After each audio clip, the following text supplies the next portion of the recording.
सभी भक्तजनों को जय श्री कृष्ण। श्री सुखदेव जी कहते हैं, परीक्षित, जब गादी ने यह बात कही तब ऋचिक मुनि उनका आशय समझ गए और वरुण के पास जाकर वैसे ही घोड़े ले आए तथा उन्हें देकर सुंदर सत्यवती से विवाह कर लिया।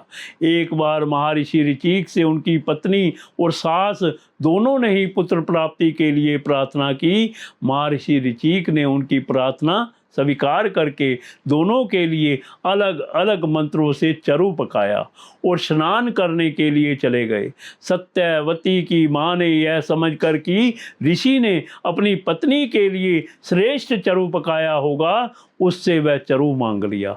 इस पर सत्यवती ने अपना चरु तो माँ को दे दिया और माँ का चरु वह स्वयं खा गई। तब ऋचिक मुनि को इस बात का पता चला। तब उन्होंने अपनी पत्नी सत्यवती से कहा कि तुमने बड़ा अनर्थ कर डाला। अब तुम्हारा पुत्र तो लोगों को दंड देने वाला घोर प्रकृति का होगा और तुम्हारा भाई होगा। एक श्रेष्ठ ब्रह्मवेत्ता सत्यवती ने ऋचिक मुनि को प्रसन्न किया और प्रार्थना की कि स्वामी, ऐसा नहीं होना चाहिए। तब उन्होंने कहा, अच्छी बात है, पुत्र के बदले तुम्हारा पुत्र वैसा घोर प्रकृति का होगा। समय पर सत्यवती के गर्भ से जमदग्नि का जन्म हुआ। सत्यवती समस्त लोगों को पवित्र करने वाली परम पुण्यमयी कोश की नदी बन गई। रेणु ऋषि की कन्या थी। रेणु का जमदग्नि ने उसका पानी ग्रहण किया। रेणुका के गर्भ से जमदग्नि ऋषि के वसुमान आदि कई पुत्र हुए। उनमें सबसे छोटे परशुराम जी थे। उनका यश सारे संसार में प्रसिद्ध है।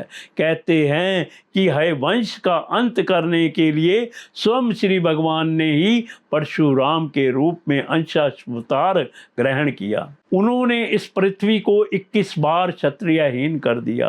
यद्यपि क्षत्रियों ने उनका थोड़ा सा ही अपराध किया था, फिर भी वे लोग बड़े दुष्ट, ब्राह्मणों के अभक्त, रजोगुणी और विशेष करके तमोगुणी हो रहे थे। यही कारण था कि वे पृथ्वी के भार हो गए थे और इसी के फलस्वरूप भगवान परशुराम ने उनका नाश करके पृथ्वी का भार उतार दिया।